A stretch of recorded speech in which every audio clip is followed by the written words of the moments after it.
oleh Allah Subhanahu wa taala. Ya, ikhwatul iman, pendengar setia Radio Suara Iman dimanapun Anda berada, rahimani wa rahimakumullah. Itulah tadi tema yang akan kita bahas pada kesempatan siang kali ini. Seperti biasa di sesi kedua nanti Anda dapat mengirimkan pertanyaan-pertanyaan Anda di layanan SMS kami di 0899 342 6004 dengan format nama, lalu spasi asal atau alamat Anda ataupun nama kota Anda, lalu pertanyaan Anda. Sekali lagi di sesi kedua nanti Anda dapat mengirimkan pertanyaan-pertanyaan Anda mulai dari sekarang di layanan SMS kami di 0899 342 6004 dengan format nama, lalu spasi asal atau alamat Anda atau nama kota Anda, lalu pertanyaan Anda. Dan langsung saja marilah kita dengarkan kajian langsung bersama Al-Ustaz Imam Wahyudi LC MPDI Hafizahullah Ta'ala dengan pembahasan pada kesempatan siang hari ini, yaitu orang yang tidak akan dilihat oleh Allah, dari bagian yang kedua. Kepada Ustaz kami persilakan, tafadhal Ustaz. Jazakumullahu khairan katsiran wa barakallahu fikum. Innal hamdalillah nahmaduhu wa nasta'inuhu wa nastaghfiruh wa na'udzu billahi min shururi anfusina wa min sayyiati a'malina. Man yahdihillahu fala mudilla lahu wa man yudlil fala hadiya lahu. Asyhadu an la ilaha illallah wahdahu la syarika lahu wa asyhadu anna Muhammadan 'abduhu wa rasuluhu la nabiyya ba'dah. Ya ayyuhalladzina amanu taqullaha haqqa tuqatih wa la tamutunna illa wa antum muslimun. Ya ayyuhan nasu taqu rabbakumul ladzi khalaqakum min nafsin wahidah wa khalaqa minha zawjaha wa batha minhuma rijalan katsiran wa nisaa'a wattaqullaha alladzi tasaaluna bihi wal arham innallaha kana 'alaikum raqiba.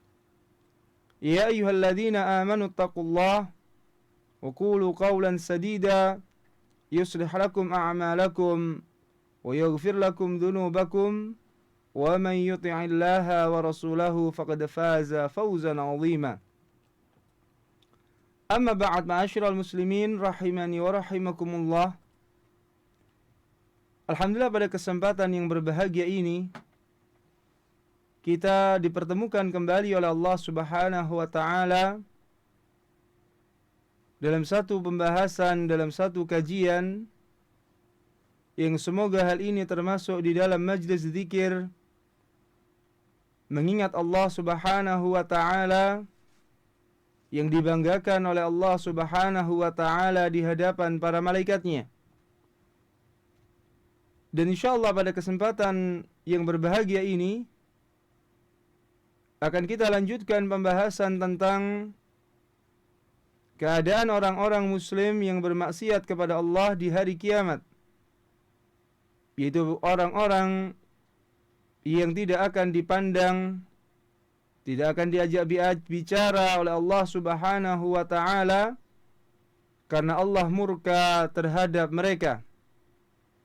Dan telah kita uraikan pada pertemuan sebelumnya beberapa golongan, di antaranya orang yang mengetahui suatu ilmu dan kebenaran, kemudian ketika ditanya disembunyikan tanpa ada maslahat yang diharapkan darinya. Yang kedua adalah seorang yang menjulurkan dan memanjangkan kain celananya, sarungnya, dan juga jubah dan yang semisalnya termasuk sorban, melebihi dan melewati batas mata kakinya, baik dilaksanakan dan dilakukan hal itu lantaran kesombongan ataukah bukan.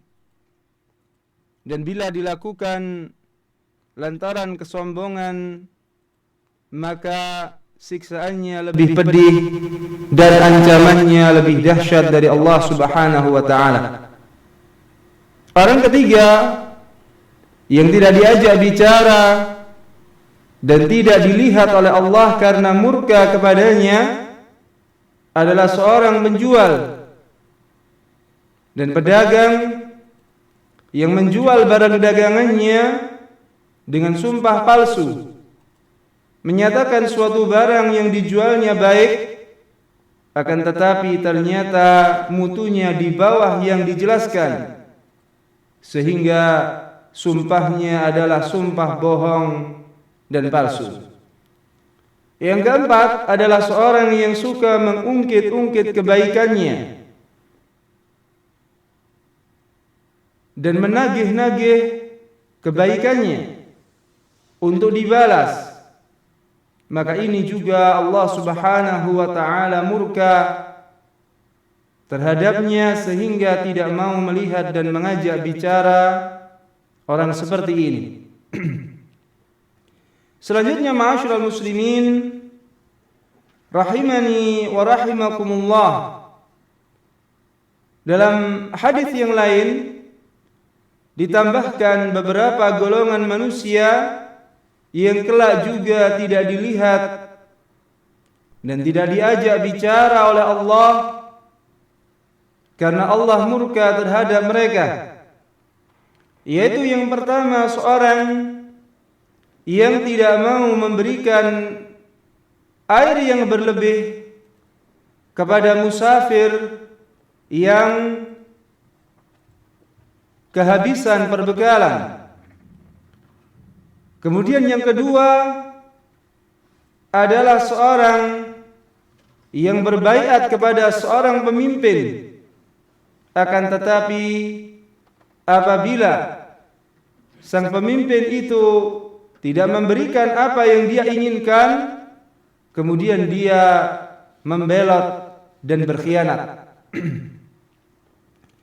Hal ini ma'asyiral muslimin sebagaimana dijelaskan oleh Rasulullah sallallahu alaihi wasallam dalam riwayatnya Al-Imam Ahmad, Abu Dawud dan Tirmidzi. Rasulullah menyatakan, "Thalathatun," tiga golongan manusia, "la yukallimuhumullahu yaumal qiyamah." Allah pada hari kiamat tidak akan mengajak bicara mereka, wala yanzuru ilaihim, dan tidak menghiraukan serta melihat mereka, wala yuzakkihim, dan tidak mensucikan mereka atau memuji mereka, walahum azabun alim, dan bagi mereka adalah siksaan yang pedih. Yang pertama kata Rasulullah, rajulun mana'a ibna sabili fadla ma'in indahu, seorang yang melarang ibnu sabil, seorang musafir yang mungkin kehabisan perbekalan, dari kelebihan air yang dia miliki. Makanya dahulu ma'asyiral muslimin masih teringat masa-masa kecil, masih kita jumpai di beberapa desa dan daerah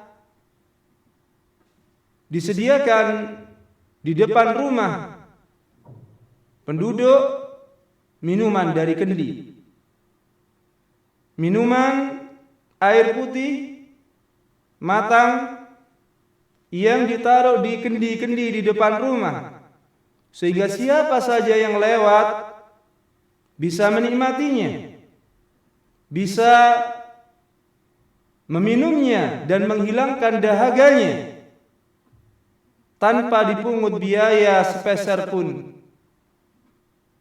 Dan ini sebetulnya adalah satu adat istiadat yang sesuai dengan aturan Islam, akan tetapi sekarang banyak ditinggalkan.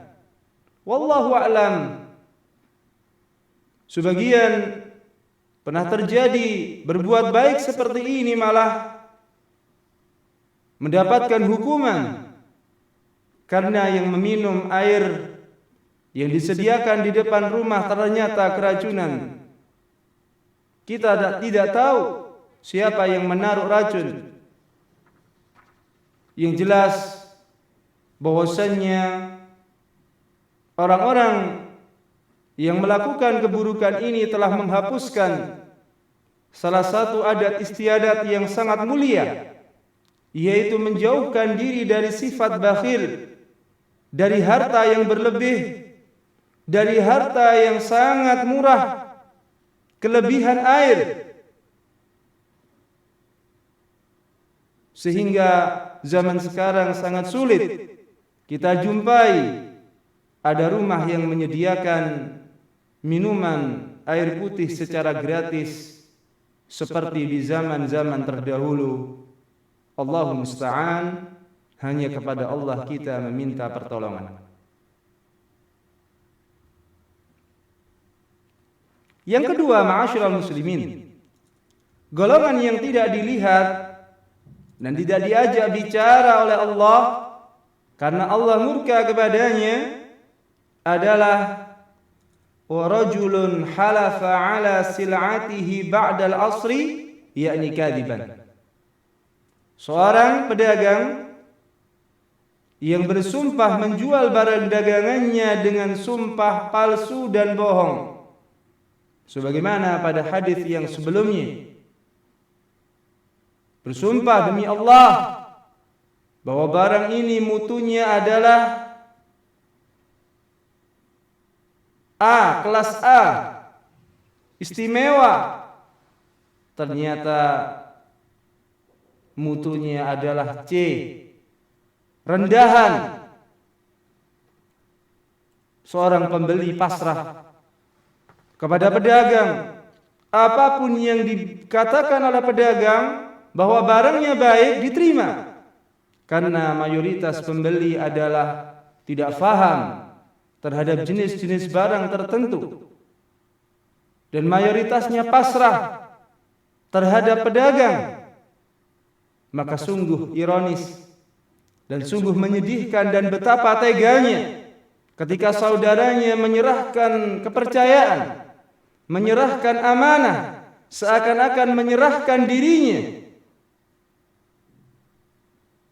ternyata ditipu dan dibohongi. Dan lebih parah dari ini adalah orang-orang, para pedagang yang mencampurkan barang yang baik dengan yang buruk, atau bahkan ketika sudah dipilih sesuatu yang baik oleh pembeli, tiba-tiba dengan ilmu sulapnya, kecepatan tangannya diganti dengan barang-barang yang jelek. Maka hal ini juga termasuk kebohongan terhadap para pembeli. Maka ini adalah satu hal yang menyebabkan murka Allah kepada para pedagang seperti ini, sehingga Allah kelak tidak akan melihatnya, tidak akan menghiraukannya, dan tidak diajak bicara oleh Allah. Na'udzubillah min dzalik. Golongan ketiga, ma'asyiral muslimin rahimani wa rahimakumullah, Rasulullah menyatakan wa rajulun baya'a imaman, seorang yang membaiat pemimpin, janji setia kepada seorang pemimpin, fa in a'tahu wafalahu, jika haknya, kepentingannya dipenuhi, maka dia taat kepada pemimpin itu. Wa in lam yu'tihi lam yafilahu, jika keinginannya tidak dituruti, dia membelot dan mengkhianati janji setia itu. Maka di sini ma'asyiral muslimin rahimani wa rahimakumullah, ketika seorang muslim sudah janji setia kepada penguasa dan pemimpin kaum muslimin, maka tidak boleh sedikit pun mengkhianatinya dan keluar dari ketaatannya. Dan sifat seperti dicontohkan dalam hadis ini adalah sifatnya kaum munafik, yang mereka taat kepada pemimpinnya jika kepentingannya terpenuhi, dan jika kepentingannya tidak terpenuhi, maka tidak mau taat dan melaksanakan janji setia tersebut. Maka orang ketiga ini pun termasuk orang-orang yang dibenci oleh Allah, dimurkai oleh Allah, tidak dilihat dan tidak diajak bicara oleh Allah di hari kiamat kelak. Bahkan mereka mendapatkan ancaman siksaan yang sangat pedih dari Allah Subhanahu wa ta'ala.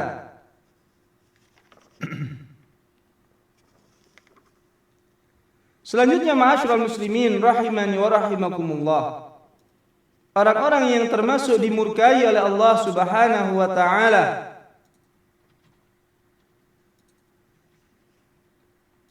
adalah seorang tua yang berzina, seorang raja dan penguasa yang berbohong kepada rakyatnya, dan seorang miskin yang sombong. Kemudian orang yang durhaka kepada kedua orang tuanya, serta wanita yang menyerupai kaum lelaki, dan terakhir adalah kepala rumah tangga yang tidak bertanggung jawab kepada keluarganya. Rasulullah sallallahu alaihi wasallam di dalam riwayatnya Imam Muslim, dalam Imam An-Nasa'i, menyatakan, "Thalathatun la yukallimuhumullahu yaumal qiyamah." 3 golongan manusia yang tidak diajak bicara oleh Allah pada hari kiamat. Wala yuzakkihim, dan Allah tidak memuji mereka. Wala yanzuru ilaihim, dan tidak mau melihat kepada mereka. Walahum adzabun alim, dan bagi mereka siksaan yang pedih. Yang pertama adalah, ma'asyiral muslimin, syaikhun zanin, seorang tua berzina.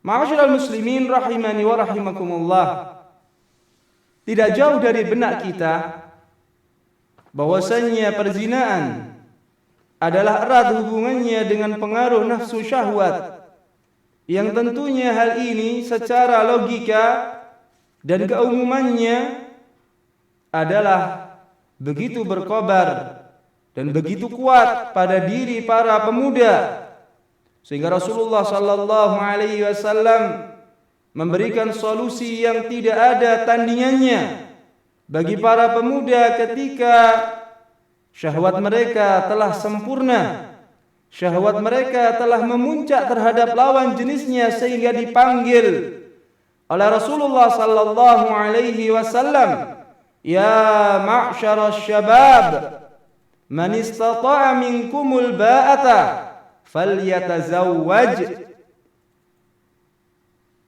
Wahai segenap para pemuda, barang siapa di antara kalian yang mampu menikah dari segi fisik dan juga nafkah, falyatazawwaj, maka hendaklah segera menikah. Rasulullah menggunakan lamul amr yang menunjukkan bahwasannya perintah menikah bagi kaum pemuda adalah dengan segera. Syaratnya telah memiliki kemampuan baik fisik maupun nafkah.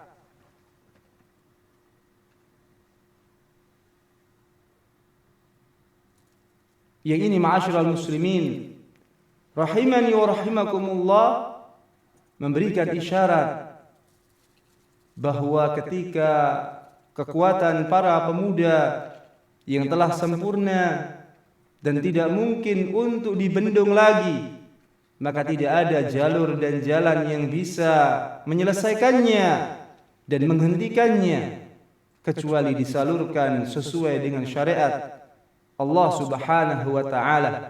Karena Islam bukanlah agama yang melarang seorang untuk menikah untuk menjadi seorang yang saleh, dan Islam juga bukan agama yang menganut kebebasan seksual tanpa aturan seperti binatang, sebagaimana orang-orang barat menyatakan dalam pergaulan bebas antara laki dan perempuan. Mereka menyatakan bahwasanya nafsu syahwat seperti air yang dibendung.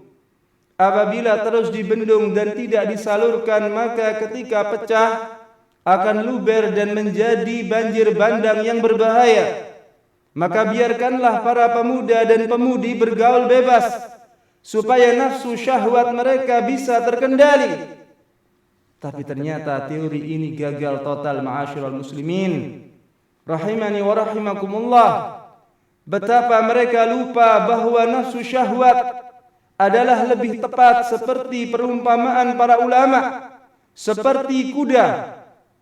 Apabila kuda itu liar dan tidak jinak, yang menunggangi adalah akan hancur lebur badannya, dibawa lari ke sana kemari, dibenturkan ke ranting-ranting pepohonan, dan berbagai kesulitan dan kesusahan ketika menunggangi kuda yang liar.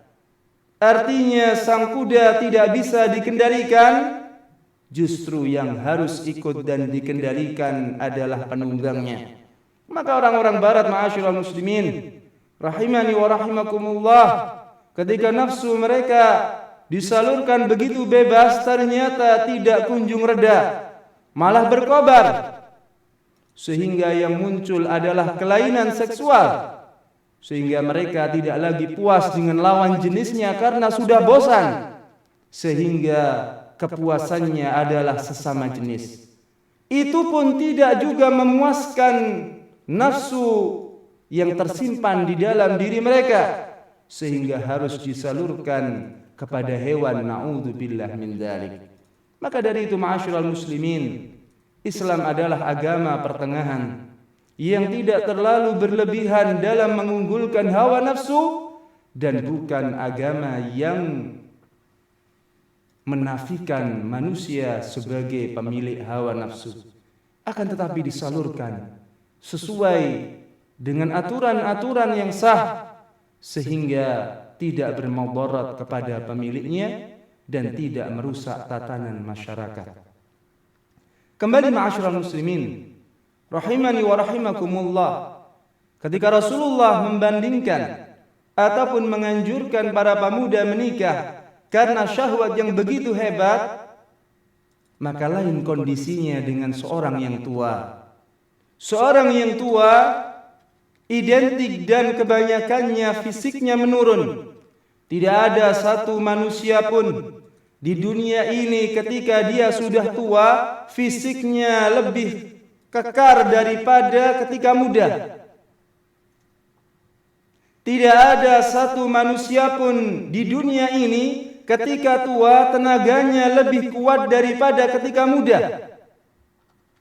Dan korelasinya, hubungannya, maka tentunya syahwatnya, mayoritas orang tua yang sudah sepuh, yang sudah lanjut usianya, tentu nafsu syahwatnya jauh menurun. Kalau seorang pemuda terjatuh dalam perbuatan zina, secara logika seorang bisa memaklumi meskipun secara syariat tetap keliru, tetap salah, karena mungkin dia tidak mampu membendung nafsu syahwatnya. Tapi seorang tua yang baterainya sudah low, baterainya sudah mau habis, tenaganya sudah surut, fisiknya sudah loyo, ternyata pikirannya masih terfokus dalam hubungan lawan jenis sampai melewati batas-batas syariat, terjatuh pada perzinaan, maka ini adalah satu perkara yang menandakan rusak dan bejatnya orang tua seperti ini. Terlebih, ma'asyiral muslimin rahimani wa rahimakumullah, di dalam Islam diperbolehkan seorang lelaki memiliki istri lebih dari satu, maksimalnya 4. Apabila memang memiliki kekuatan dari segi fisik dan juga nafkah untuk menafkahi 4 orang istrinya. Dan itu adalah jalan keluar yang logis dan manusiawi. Akan tetapi ternyata malah memilih jalan pintas, berzina, dan satu perbuatan yang dimurkai oleh Allah, sehingga pantas orang yang tua berzina kelak di akhirat dimurkai oleh Allah tidak dilihat, tidak diajak bicara, dan tidak dipuji oleh Allah Subhanahu wa taala. Na'udzubillah. Yang kedua, ma'asyiral muslimin, rahimani wa rahimakumullah, golongan yang tidak diajak bicara oleh Allah adalah wa malikun kadzdzab, raja penguasa yang berdusta, berkhianat dalam berbagai bentuknya, termasuk mengkorupsi harta rakyat, termasuk menggelapkan harta negara, yang seharusnya rakyat ketika membayar sesuatu disampaikan kepada kas negara, ternyata dibelokkan ke kas pribadinya. Maka semua ini rentetannya adalah termasuk penguasa yang berdusta, yang kelak dibenci oleh Allah, tidak dilihat dan tidak diajak bicara oleh Allah, bahkan baginya azab yang pedih. Maka berhati-hatilah siapa saja yang mengurusi urusan kaum muslimin. Menjadi seorang pejabat adalah sebetulnya amanah yang besar, bukan kesempatan yang besar mengeruk keuntungan pribadi. Sehingga hal itu akan menjadikan seorang ketika menjabat dan menjadi pemimpin kaum muslimin betul-betul amanah, karena pandangannya adalah akhirat bukan dunia. Kalau kita telusuri sebenarnya ma'asyiral muslimin rahimani wa rahimakumullah, meskipun seorang muslim menjadi pejabat, terkadang ketika dia menjadi pejabat, ruh keislamannya hilang dari dirinya. Tujuan hidupnya yang seharusnya adalah akhirat berubah tujuannya menjadi dunia. Tujuannya yang semula mencari ridha Allah adalah mencari ketenaran, kebanggaan di hadapan manusia. Maka justru ketika kehilangan tujuan inilah, walaupun muslim, seorang muslim, walaupun KTP-nya adalah tertulis muslim, maka hal itu akan merubah arah hidupnya. Yang semula selalu merasa diawasi oleh Allah, ini pura-pura lupa Allah melihatnya. Bahkan mungkin pura-pura lupa punya Allah yang maha mengawasi, dan pura-pura lupa bahwa kemanapun, dimanapun, dan apapun yang dikerjakan adalah dicatat oleh dua malaikat, Raqib dan Atid. Ma'asyiral muslimin rahimani wa rahimakumullah, yang terakhir, yang ketiga dari hadis yang mulia ini adalah kata Rasulullah sallallahu alaihi wasallam, wa ailun mustakbirun. Orang miskin sombong. Orang miskin sombong. Seorang yang kaya, hartanya melimpah, rumahnya berlipat-lipat jumlahnya, bertingkat-tingkat bentuknya, mobilnya serba mengkilap, lalu gayanya sombong. Dari segi logika kita masih bisa memaklumi, meskipun tetap keliru. Pantas ada yang disombongkan, ada yang dibanggakan, ada yang lebih dari dirinya, melebihi apa yang dimiliki manusia sekitarnya. Tapi ketika seorang miskin sombong, secara logika saja kita bertanya-tanya, apanya yang disombongkan? Sehingga pantas orang yang sombong dan dia tidak memiliki apa-apa kemudian dimurkai oleh Allah Subhanahu wa taala. Meskipun bukan berarti orang kaya yang sombong tidak dimurkai oleh Allah Subhanahu wa taala. Akan tetapi mungkin dalam bahasa Jawa lebih pantas dikatakan orang miskin yang sombong adalah digelari kebacut. Apa itu Mas Irfan, kebacut? Terlalu. Ya. Terlalu miskin sombong. Inilah ma'asyiral muslimin, orang ketiga yang dimurkai oleh Allah Subhanahu wa taala, yang tidak dilihat oleh Allah Subhanahu wa taala, dan tidak diajak bicara, bahkan disiapkan azab pedih baginya. Semoga kita dihindarkan oleh Allah memiliki sifat-sifat yang buruk seperti yang disebutkan dalam hadis-hadis tadi, sehingga kita bukan termasuk seorang yang di hari kiamat dimurkai oleh Allah, tidak dihiraukan oleh Zat yang maha menguasai hari kiamat, di saat kita sangat membutuhkan dan tergantung kepada Allah Subhanahu wa ta'ala. Demikian apa yang bisa kami sampaikan pada kesempatan yang berbahagia ini. Semoga bermanfaat bagi kita semua. InsyaAllah kita lanjutkan pada kesempatan yang akan datang. Beberapa golongan lagi yang termasuk dimurkai oleh Allah di hari kiamat kelak pada pertemuan yang akan datang. Aqulu qauli hadza fa astaghfirullahal azim li wa lakum. Wassalamualaikum warahmatullahi wabarakatuh. Waalaikumsalam warahmatullahi wabarakatuh. Ikhwatul iman, pendengar setia Radio Suara Iman dimanapun Anda berada, rahimani wa rahimakumullah. Demikianlah tadi penyampaian materi oleh Al-Ustaz